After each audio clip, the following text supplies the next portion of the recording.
Okay, well, again, welcome everyone to Safer Packaging, Healthier Families. This is a webinar on toxic food packaging and how to avoid exposure to protect yourself and your family. Thank you so much for joining and your interest in this issue. My name is Jen Engstrom. I'm the state director for CALPIRG. We are a consumer advocacy organization working towards solutions to protect our health, our safety, and our well-being in California. And I'm pleased to be joined today by our presenters, Dr. Rainbow Rubin, the Director of Science with Breast Cancer Prevention Partners, and Kevin Loria, who's the Senior Health and Food Reporter with Consumer Reports. So thank you both for being here. Today, we are going to talk about hidden toxic chemicals in food packaging. So like me, I'm sure many of you are annoyed at the increase in plastic surrounding all of the food at the grocery store. So all those plastic wrappers and containers and bags, they're not only excessive and create waste in our landfills and our environment, but can also be dangerous for our health. Plastic food packaging is made with thousands of chemicals, many of which are incredibly harmful to our health. So today we're going to take a deeper dive. We're going to learn more about what those chemicals are, why they are harmful, what the state can do to improve our packaging, and then what you can do at home to protect your family. We're going to hear from our experts, and then we'll open it up to questions using the Q&A feature. I would recommend taking note of any questions that you have, and we'll get to those at the end. So the first thing that I'm going to do is hand it over to Dr. Rainbow Rubin, Director again of Science with Breast Cancer Prevention Partners. She received her master's in environmental health from UC Berkeley and a PhD in nutritional biology from UC Davis, where she also conducted postdoctoral research in epidemiology and exposure science. She also received the fellowship in reproductive and environmental health at UC San Francisco, where she worked with the US EPA to expand their definition of at-risk populations to include pregnant women. And Dr. Rubin's research focuses on health impacts associated with pre and perinatal toxic exposure and the prevention of chronic disease during vulnerable life stages. So thank you so much for being here, and I'll hand it over to you. My pleasure. Thanks for having me. Can you hear me okay? Yeah. All right. Hello and welcome. My name is Rainbow Rubin. My background is in environmental health, toxicology, and epidemiology. And I got into this field by studying chronic disease prevention, which led me to environmental health and studying the chemicals in our air, food, and water that impact our health. So today I'll talk about some chemical concerns with food packaging because every single day, most of us unknowingly consume trace amounts of industrial chemicals that were never meant to be eaten. They come not from the food itself, but from the containers, wrappers, cans, and coatings that held it. So we'll talk about three of the most studied and most concerning chemical groups found in food packaging: PFAS, bisphenols, and phthalates. And we'll look at what science tells us about how they get into our bodies, what they do once they're there, and crucially, what we can do about it. Slide, please.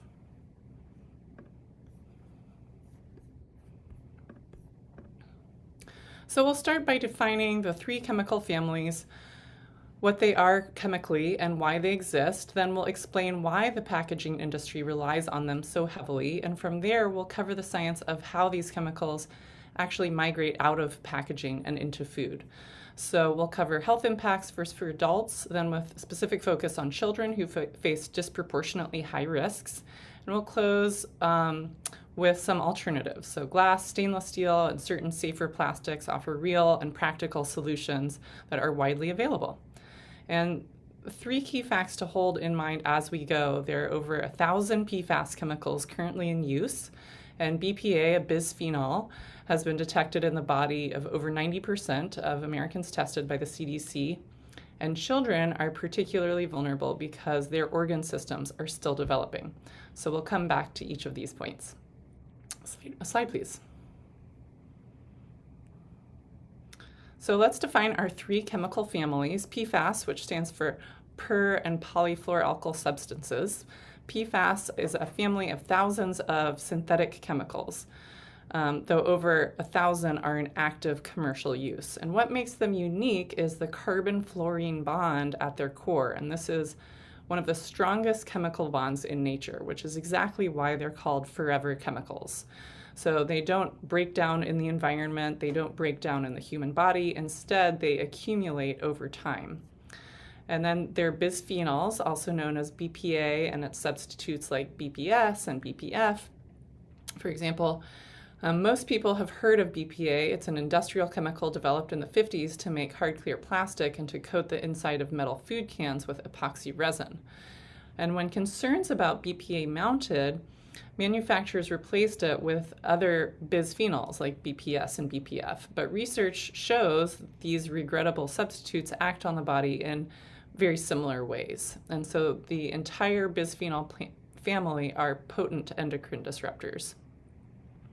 And the third one is phthalates, the plasticizers. So phthalates are a large class of chemicals added to plastic to soften them. So primarily PVC to make them soft and flexible. Unlike PFAS or bisphenols, phthalates are not chemically bonded to the plastic. They're physically blended in, which means they easily leach out of the plastic, especially when exposed to heat or in contact with fat or acid. And so as a side note, these chemicals are also used to carry synthetic fragrances. So a very easy way to avoid phthalate exposure is to avoid soft plastics like PVC and fragranced household and personal care products. Slide, please. So why are these chemicals so widespread in the first place?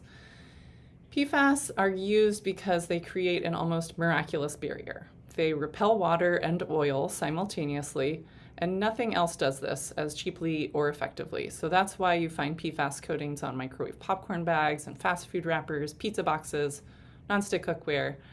And in 2023, the org I work for, Breast Cancer Prevention Partners, our bill banning PFAS in food packaging went into effect. And so that's one of their actions that inspired me to join this organization. So bisphenols are used primarily to line the inside of metal cans. That thin epoxy coating is what prevents the tomato sauce from tasting metallic and prevents the cans from eroding. It's a genuine functional benefit, but the trade-off is that the coating contains bisphenol compounds that leach into the food inside, especially over time with heat. And then phthalates are used to make flexible plastic. Without plasticizers, PVC is hard and brittle, and add phthalates and you get a soft, durable material that can be used for food wrapping, tubing, and processed plants and flexible packaging. So the core problem is that these chemicals were adopted because they're cheap and effective. Their chemical stability, the very property that makes them useful, is also what makes them dangerous. They were engineered not to degrade. That same persistence means that they accumulate in packaging, in food, and in our bodies. Slide, please. So the pathway from packaging to your body has 4 steps, and you can see them illustrated here. The packaging material contains these chemical additives, and when certain conditions are present, like heat, acidity, fat, or extended contact over time, the chemicals are released from the packaging matrix and transferred to the food or liquid it contains. So heat is the most powerful driver. Studies consistently show that microwaving food in plastic containers dramatically increases chemical migration, even containers labeled microwave safe. That label refers to the container, not the melting, not to the chemical safety. Acidity and fat content also matter. So fatty foods and acidic foods, tomatoes, citrus, vinegar are known to dissolve packaging chemicals much more readily than water. This is why canned tomato products have among the highest bisphenol contamination levels in food testing studies. And plastic is fat soluble, so plastics dissolve into foods with high fat content, like milk or butter or peanut butter, for example. And then time also matters. The longer food sits in contact with packaging, the more chemicals accumulate. And physical degradation, like scratches, dishwashing, UV exposure, accelerates this leaching in reusable plastics. Slide, please. So these chemicals have a range of known adverse health outcomes. PFAS accumulates in the body, particularly in the blood, liver, kidney, and thyroid. Research links PFAS exposure to thyroid hormone disruption, elevated cholesterol, immune system suppression, and cancers of both the kidney and the testes.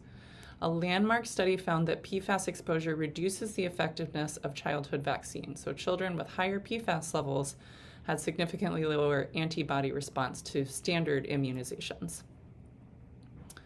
Bisphenols are structurally similar to estrogen. They bind to estrogen receptors, disrupting the endocrine system at remarkably low doses. Research links bisphenol exposure to increased risk of breast and prostate cancer, metabolic syndrome and obesity, polycystic ovarian syndrome, and reduced fertility in both sexes. A Harvard study found that BPA in the urine of, like I mentioned before, 93% of Americans tested, demonstrating near universal exposure. Now, the good news with bisphenols is that once we stop taking it in, we excrete it pretty efficiently. But the fact that 93% tested positive means that we're constantly being exposed. So studies have also shown, though, that once we reduce exposure, our levels go down. Phthalates are anti-androgens, so they interfere with testosterone synthesis and signaling. The reproductive harm is extensively documented: reduced sperm quality, genital malformations, and early puberty in girls. So beyond reproductive effects, phthalate exposure is associated with asthma and allergic disease, and at high levels with liver and kidney toxicity. Slide, please. So this is a slide about why children are more vulnerable, and this is where the science is most urgent. So children are not simply small adults. Pound for pound, they eat and drink significantly more than adults relative to their body weight, which means proportionally higher chemical exposure. Their metabolic systems process and excrete these chemicals more slowly, and their organs are actively developing, which creates critical windows of vulnerability that simply don't exist for adults in the same way. Phthalate and bisphenol exposure during pregnancy and early childhood has been linked to measurable differences in brain development. Multiple studies that followed children from birth have found associations between prenatal phthalate exposure and lower IQ scores, increased ADHD symptoms, and behavioral problems.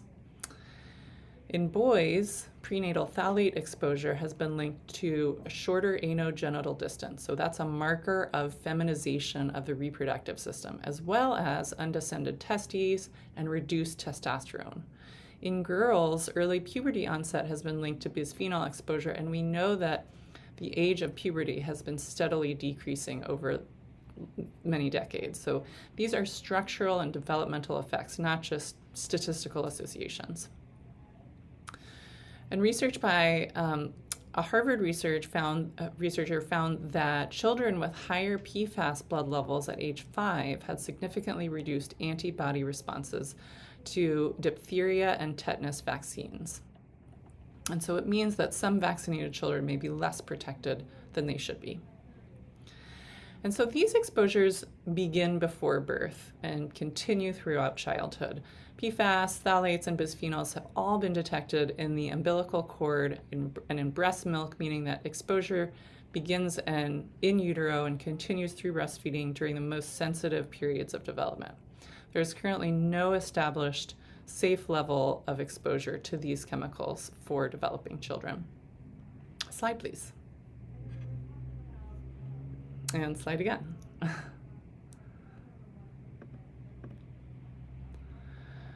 So that's the problem. Let's talk about some of the solutions because they're accessible and they can have big impacts. So 3 categories of packaging materials are considered safer by the scientific and regulatory community: glass, stainless steel, and certain plastics. Glass is inert. It doesn't react with food, doesn't absorb flavors and odors, and requires no chemical additives in its manufacturing. It withstands high temperature without releasing anything into food, and it can be recycled infinitely without degrading in quality. The FDA classifies glass as generally recognized as safe for all food contact applications, and unlike plastics, that designation has never been challenged. And so for stainless steel, food grade stainless steel specifically grades 304 and 316, is non-reactive and does not require any chemical coatings or liners. So this is significant. It means that no epoxy bisphenol lining is needed, unlike aluminum cans. Stainless steel is widely used in commercial food processing precisely because of its chemical inertness and durability. Okay, so and then there are the plastics. So certain plastics like PET and polyethylene and polypropylene, these are plastic codes 1, 2, 4, and 5. These are fundamentally different from plastics like PVC. They're naturally flexible at the molecular level, and they do not require plasticizers to achieve flexibility. So that means that no phthalates are needed in their manufacture. They also contain no bisphenol-based additives. This doesn't mean that they are not without their issues. Plastics manufacturing is one of the most damaging industries, both in terms of health and environmental harm, so we definitely want to aim to reduce our dependency on plastic as much as possible. But some plastics are better than others. Additionally, a very small percentage of plastics are actually recycled, so less than 10% worldwide. And the chasing arrow symbols on plastic was actually invented by the plastics industry in response to uproars by the public to give the impression to the public that plastics can be and are readily recycled, when that's not actually the case. So, side note. Slide, please.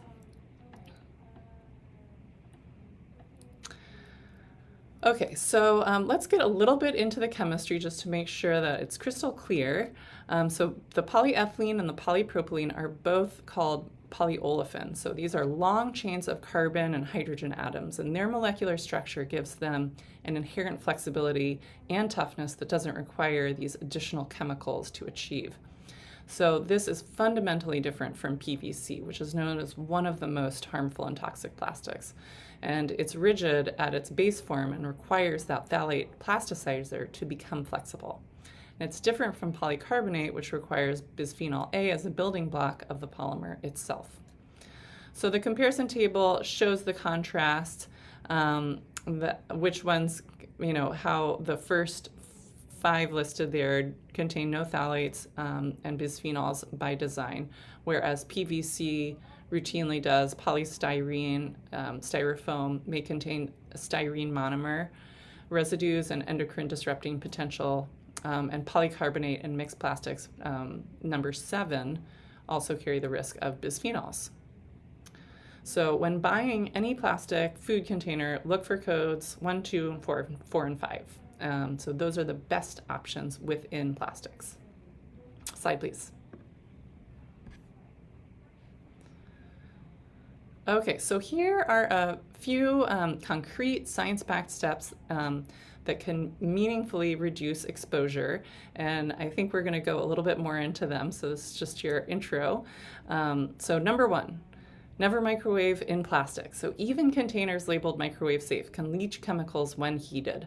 Studies show migration rates increase by orders of magnitude with heat. So transfer food to glass or ceramic before heating. It takes 10 seconds and it matters.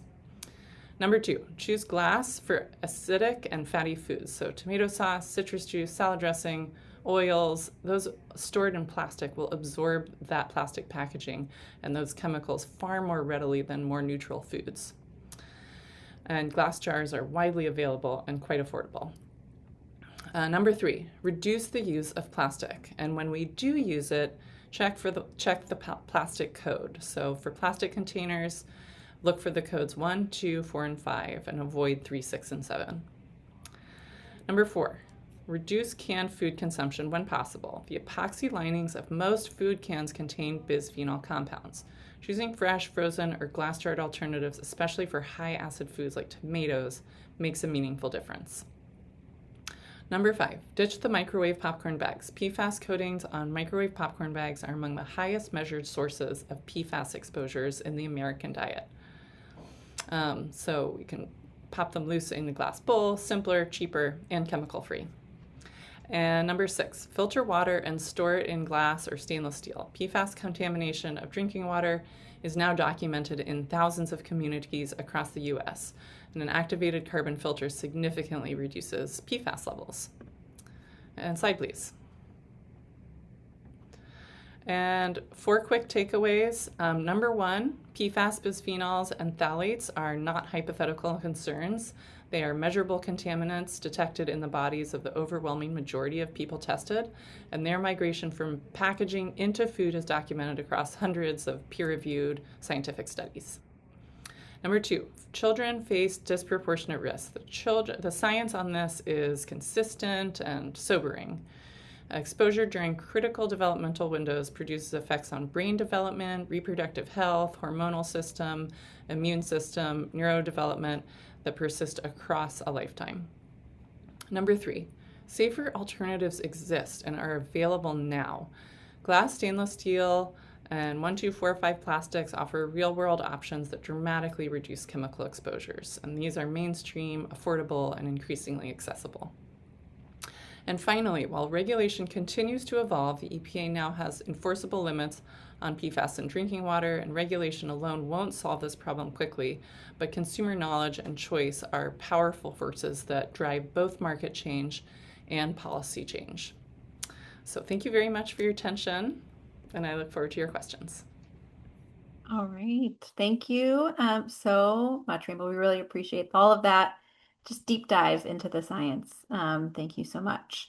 And yeah, I want to just note that, ultimately what we really need, right, is for food manufacturers and packaging companies to make their products safer or for governments to, step in and pass laws that require everything at the grocery store to be safe. But in the meantime, there are things that we can be doing to protect ourselves at home, and that will, drive that market shift. So I appreciate you noting that because that's what we're going to get into next. Next, I want to introduce Kevin Loria, who again is the Senior Health and Food Reporter with Consumer Reports. He covers topics ranging from healthy living to environmental health and contaminants in the world around us. He has, for more than a decade, written about science and health.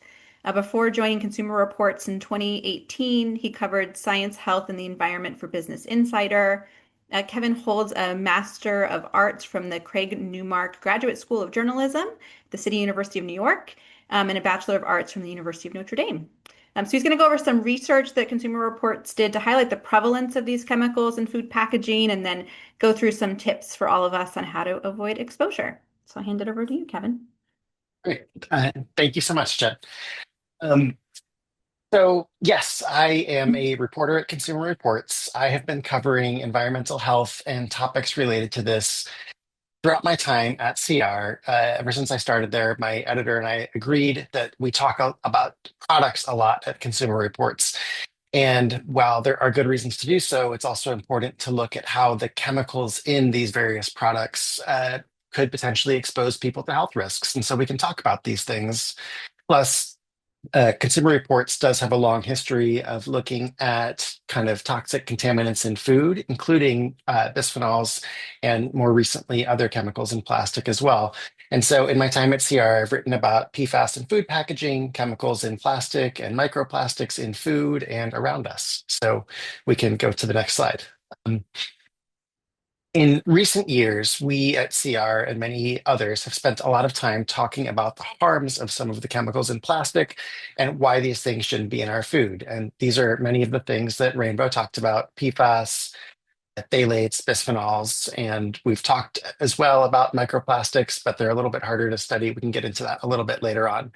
Um, Recently, in 2024, in order to get a better understanding of the current state of the issue, our scientists at CR did an analysis of a lot of supermarket staple foods and fast food products, things that are packaged. And the idea was to look at the levels of some of these chemicals, specifically bisphenols and phthalates.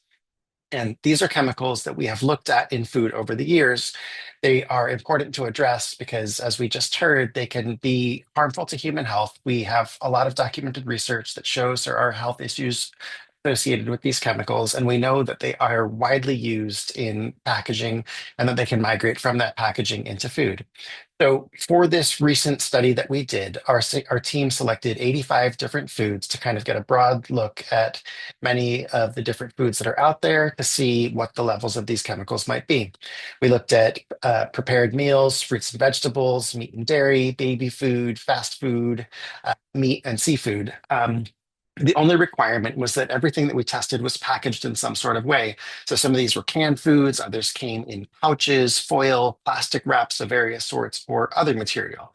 And we wanted to focus on these packaged foods because the chemicals that we're looking for in food most likely come from packaging, and that could happen anywhere in the food production process. We know that highly processed foods are often kind of in different parts of different types of packaging as they're being made. But we looked at the foods that come in packaging when you purchase them at the store. So we selected 2 to 3 samples of each food that we were looking at to make sure we kind of had a accurate range and we weren't kind of getting some random outlier, and took a look at the levels of these bisphenols and phthalates. So we can go to the next slide. The scientists that we had who did the testing, they were most concerned with the phthalate findings. We found phthalates in every food that we tested except for one type of seltzer water. So again, these are chemicals that are used to make plastics flexible. We know that some of them are linked to a number of different health issues. And of course, with anything like this, we know that these chemicals are everywhere. They're all around us. The question is, how high are the levels and are they at a dangerous level? And I will say that none of the foods that we tested exceeded current legal thresholds on phthalates in food in the US or the EU. However, and I know that I'm sure that Rainbow could talk about this more, our experts say that the levels used for those thresholds are not really as health protective as they should be. Um, we know that some of these phthalates, DEHP, to give an example, it's one of the better studied phthalates. And at levels kind of that are below these thresholds, we have seen that DEHP is linked to health concerns, including insulin resistance, high blood pressure, reproductive issues, early menopause, and more. And more than half of the foods we tested had DEHP levels above the thresholds that studies have found to be linked to health problems. And so, definitely a concerning finding. When it comes to phthalates, the unfortunate part of our finding, and the part that makes it kind of hard for us to avoid on a consumer level, is that the levels did not depend on packaging type, and no one particular type of food, like dairy products or prepared meals, was more likely than another to have phthalates at higher or lower levels. The highest levels that we found were in a ravioli product, but we also found higher levels in protein shake, canned peaches, a number of different fast food items, and a can of salmon. Um, when it comes to the other chemicals that we looked at, bisphenols, which are usually added to plastics to make them harder, think of like a hard plastic water bottle, our findings were, if not fully reassuring, still somewhat more reassuring. We've looked at bisphenols over the years, including in 2009, and we did still detect them in 79% of the samples that we looked at, but at levels that were lower than they had been in 2009, indicating perhaps that, raising people, people have raised their voices about BPA a lot. And while there has been some substitution to other bisphenols like BPS, that, perhaps those concerns have moved things in the right direction. Hopefully so, or and that's kind of the hope, is that kind of continuing to raise people's voices, raise consumer voices, and to call for regulation on this and make an impact.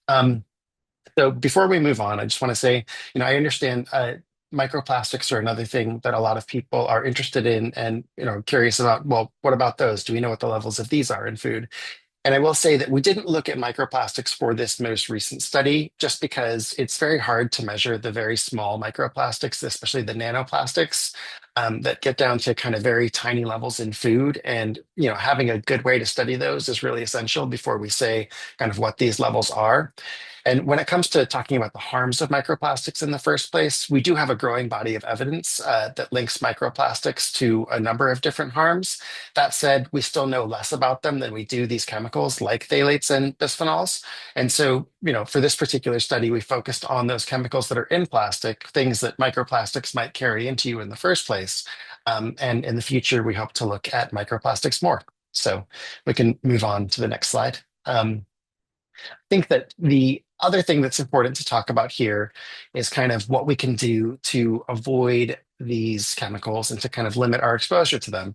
And Rainbow talked about a lot of these things, Dr. Rubin, in a really fantastic way. So I'll try to keep it short, but just to kind of talk about some of these things again. I think on the first level, it is important to recognize there's only so much that we can do as individuals, which is why state action and regulation on this is so important. But that said, there are things that you can do to limit your exposures to these chemicals from food packaging, especially in the meantime. So the first thing is, it might seem fairly obvious, but simply avoiding packaging can be helpful. Since so many of these chemicals, along with things like PFAS and microplastics, do come from packaging, doing what you can to kind of limit your exposure to packaging can reduce that exposure. Fast foods and highly processed foods are more likely to be packaged and more likely to spend time in packaging. So reducing your intake of these can help. There is research that indicates that people who eat more highly processed foods do have higher levels of phthalates in their bodies. And so trying to eat fresh, minimally processed food is beneficial, for these reasons, along with other health reasons.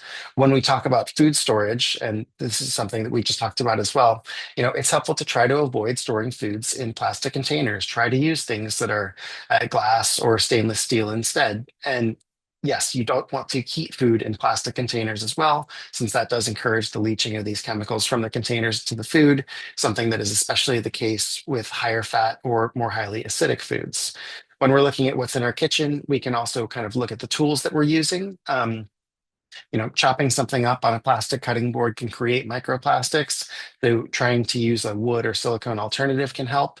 That said, it doesn't mean that you have to automatically kind of go out and replace everything that you have right away. You can kind of think about the uses that are most risky, like maybe try to avoid pouring hot food into a plastic bowl or using plastic wrap to cover it up. But if you've got you're washing some salad in a salad spinner, that's much less time and much less exposure and heat, and so less likely to expose you to those chemicals in that time. Um, Beyond what you can do in the kitchen, you can also do a lot in your home to reduce your exposure to these chemicals. And we can move to the next slide, please. Um, One of the things that we can do is just kind of look at the ways these chemicals are all around us. So we just did talk about how these phthalates like DEHP are in many products that have fragrances, things like soaps, cosmetics, and cleaners. Um, when we look at other things in our homes, clothing and textiles, if these are made from synthetic fabrics instead of natural fibers, these are often sources of microplastics and potentially various chemicals from plastics. So trying to stick to natural fibers like wool or cotton as much as possible can help minimize exposure. Avoiding vinyl is another thing that we can do to limit our exposure to phthalates.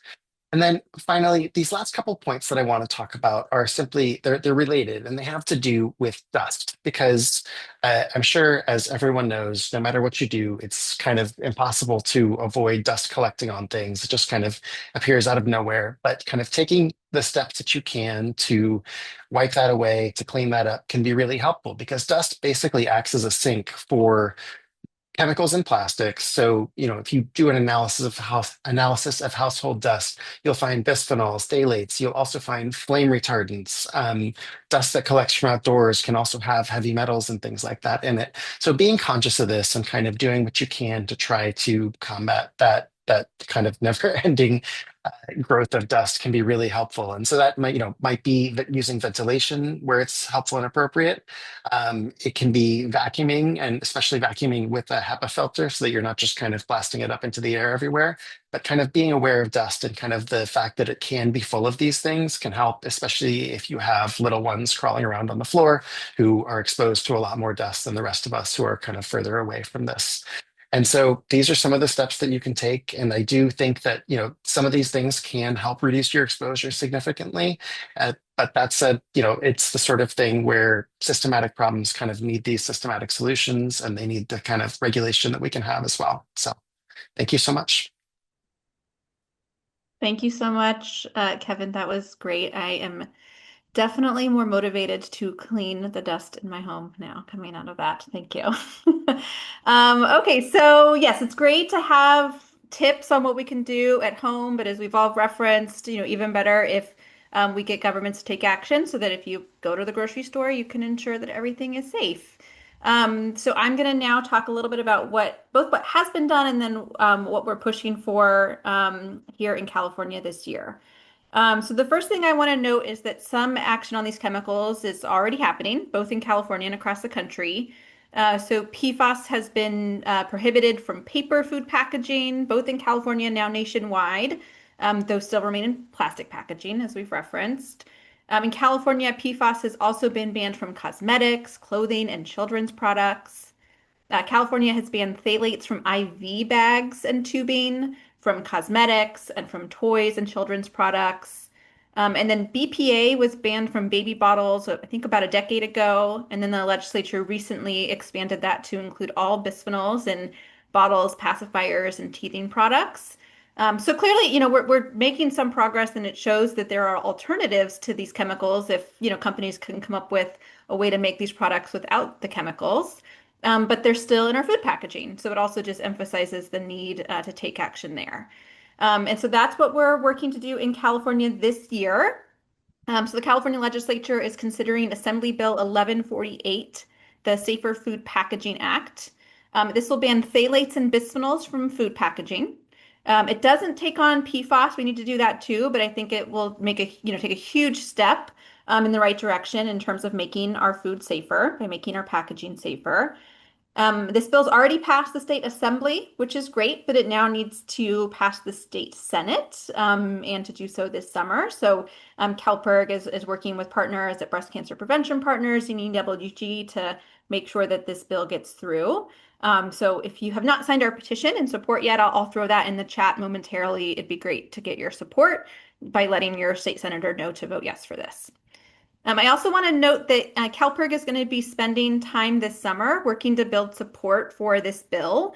So if you are on this webinar because you're part of our campaign team, either right now or going to be this summer, I just want to say thank you so much for helping us, and I look forward to working with you on that project this summer. Okay, so that is basically what we have to go through. And I learned a lot, and hopefully you learned a lot too, but I'm sure you still have some questions. So I want to make sure that we have a moment to open it up to questions for everybody. So I'm going to stop sharing my slide. I am now going to put that petition I mentioned into the chat so people have that. And then we will look at the questions that we have in the Q&A. So again, you can use either the chat or the Q&A feature, whichever you can find first is fine, to throw your questions in there, and we will open up to our experts. Okay. So we've already got two people asking basically the same question, and I don't know if Rainbow, you know this, but two folks have mentioned that PVC piping is what's being used in their plumbing, which then can impact their water, which can then get onto their food. And so there was a question if you know of any alternatives to PVC in plumbing that is a recommendation. Now, this is not to do with food packaging, so it might be outside of your purview, but figured I'd see if either of you know anything about that. Yeah, I don't know too much other than that PVC piping is very widespread. Copper piping is obviously preferable, but there's a huge cost differential, and PVC is quite standard, so very difficult to avoid. But again, you can filter your water, and you can even install like household level water filters so that your shower water can get filtered as well. Okay, great. Thank you. And then the next, there was another question related for somebody who is, tries to avoid the water quality that they have, and so they fill up big jugs of water, and was curious if there's alternatives like glass or stainless steel. If people Yeah, have I know recommendations that for that. there are like glass carboys. Like you can get the plastic and then put the water in the glass. So that's an option. And I know that there are some stainless steel water filters. I think it's called Berkey. Um, are either of you familiar with those? I'm pretty sure. But even an activated carbon filter does quite a lot. So there are really options all along the spectrum. Mhm. Kevin, anything to add? Uh, No, I mean, I think that those sound great. I think that in addition, to the activated carbon filters are great. We've also, I think, seen that the reverse osmosis filters, if you have one built into your system, can be really good for PFAS as well. Yeah, yeah, absolutely. Okay, great. And then someone else is now following up with a question about not cooking with sink water, such as soup, tea, etc. Like if boiling gets the chemicals out. Mm. I think it varies by chemical, and I don't want to say anything incorrect, so I'm not sure, but I can look it up and send it to Jen, and maybe she can send it out to Yeah, the group. can definitely do that. I mean, I'd say if, if worried, you can get your water tested, right? And then you can filter. Um, but we can look into the boiling by chemical. Okay, I'm gonna move on to away from water. Someone is asking, okay, so I was using plastic bread bags to buy bulk foods. They were really handy because they're clear, but I switched to cloth because I was concerned about the friction with the plastic bags. Is that a valid concern? So switching to a cloth bag for going, bulk food is a good way to avoid packaging, of course. Yeah, especially if it's being stored in plastic. But the alternative too is like if you bring the plastic bag home with the goods and then just transfer them to a glass container, then you're minimizing that storage time. So remember, like, it's the time, it's the heat, and it's the food content, like the fat content or the acid content. So if it's just going between the grocery store and home, that's pretty minimal. Um, and that's just one, you can use it for convenience and then transfer it. Okay, great. Okay, here's a question which I actually have a recommendation on this, but see what you both think. Someone who uses glass containers but with plastic food lids, which I think is pretty common. Like I have, the Pyrex um, glass storage, but it has a plastic lid. If the food does not contact with the plastic lid, are they safe? Which was going to be my recommendation is like never fill it all the way to the top so that the food's not touching the lid, but as long as it's below, I think that's the best method unless, you can always try to purchase a different type of lid would be, of course, the other way to do it. But any other recommendations on that, avoiding touching the plastic food lids? Yeah, I would agree with that recommendation. And then also, if it doesn't touch the plastic, it means that you can kind of just like rinse or easily wash off the top as opposed to putting it in the dishwasher, because exposing that lid to the hot water in the dishwasher then coats all of our dishes. So that's another helpful tactic is just to keep those lids out of the dishwasher. That's great. I'm taking that one too. I think I need to be better about that. Um, okay, so there's a question about the netting bags for fruits and vegetables, which tend to be Mm. plastic netting, if anyone knows what type of plastic that is, if that's a plastic to be concerned with. I'm not sure what that netting is. I know what you're talking about though. Um, but again, if it's just the transfer, and you avoid storing it in those bags, then that's a benefit. Okay, great. Okay, so sorry, there's lots of questions. I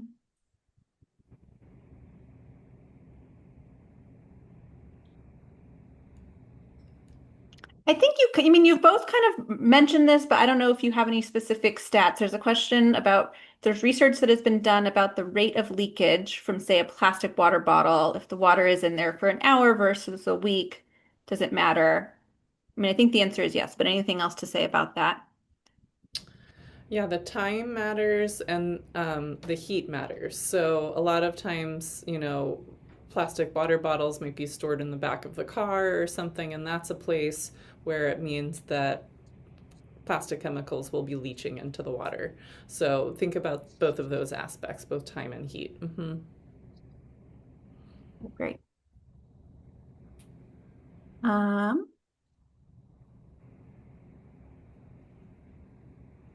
well, this is a good question for you, Kevin, because I think you've all done some research on storage containers. So there's a question about just recommendations for different vessels to use for microwave cooking, like if there's the best ones. Yeah, I think that when it comes to microwave cooking, I mean, we I would need to check to see kind of if our kitchen team has done more.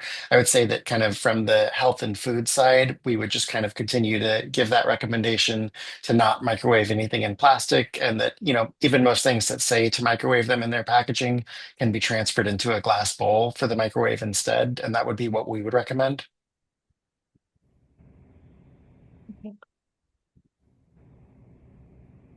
Great. Um, they just keep coming. There is a question about canned fish. Is canned fish or any kind of, sorry, I'm trying to read this.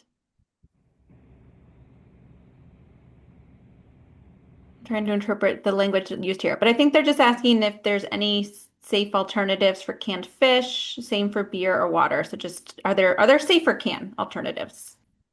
Hmm. Let's see. Kevin, do you have any? Well, I mean, I think that aside from looking at kind of glass jarred options, I don't know about kind of safer cans specifically in general. I think that one thing that when we talk about these things that, our experts have said multiple times is that, when we're talking about something that's a nutritious food in the first place, which, canned fish can be part of a nutritious diet, many other things can be, part of a nutritious diet. We don't want to avoid those healthy things entirely. That a lot of these things are important, and that feeding ourselves and our families is really important. And so we do want better products, and we want manufacturers to do better at keeping these things out of our products, but we can't not eat the healthy things that we have access to. And so I would say to that we want to make sure to kind of balance that recommendation. Hmm. Yeah, I would agree with that. I'm more familiar with the recommendation just to stick to smaller fish, like anchovies and sardines are highly potent, very nutritious fish, and they have, because they're at the lower end of the food chain and they're less fatty and smaller fish, they accumulate fewer food toxins than some of the bigger fish, but less having to do with the packaging. Okay, great. Okay, so we are coming up on time, and I want to make sure to get people some resources. So there was at least one question about the Consumer Reports study. Um, and so I'm just going to throw it in the chat for everyone. So someone asked about what was that seltzer water that you found? I don't know if you know that off the top of your head, but you can read the study there. Yes, I think it was polar, but Great. And then I'm going to throw the petition for 1148 in the chat again because some folks were asking for that.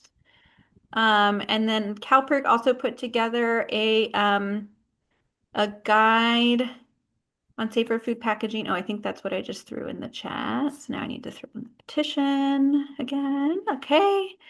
And we will send an email. So there were some questions about getting access to some of the slides and the webinar. So we have recorded this webinar. We're going to be putting that up on YouTube probably by tomorrow, and we'll send that out to folks. I can also send, all the things I just threw in the chat, these resources out to everybody as well. And then we've got a couple questions that are on our list to figure out for people. If you've got additional questions, you can feel free to reach out to me. I will throw my email in the chat as well because we aren't going to have time to get to everybody's questions. So I want to just make sure there are resources there for you. Maybe we have time for one or two more. Um, let's see. Plastic used in breakfast cereal boxes. Concerned. Lots of very specific types of plastic questions. I don't know what number that is, so I think you might have to look at. I think it probably doesn't have a number because it's the inside. Yeah, I'm not sure what number that is, but maybe Google knows. Yeah. Yeah, But the yeah. key thing is to yeah. remember your one, two, and four, five. Remember what you're looking for. Great. Um, and then there's some things that are kind of getting away from food packaging into other PFAS issues. So like frying pans. So yes, there are non-stick frying pans that have PFAS on them. There are lots of alternatives though. I'm sure that there's resources on the Consumer Reports website that you could easily Google to find some, good alternatives to better pans. So maybe I'll just end with that if you've got questions, I bet that if you go to any of these groups' websites, you can find some additional tips there. Um, but if you are struggling, I threw my email in the chat for people as well. And we'll wrap it up there. Thank you all so much for joining, and thank you Kevin and Dr. Rubin, for being here to lend your expertise. We really appreciate your support.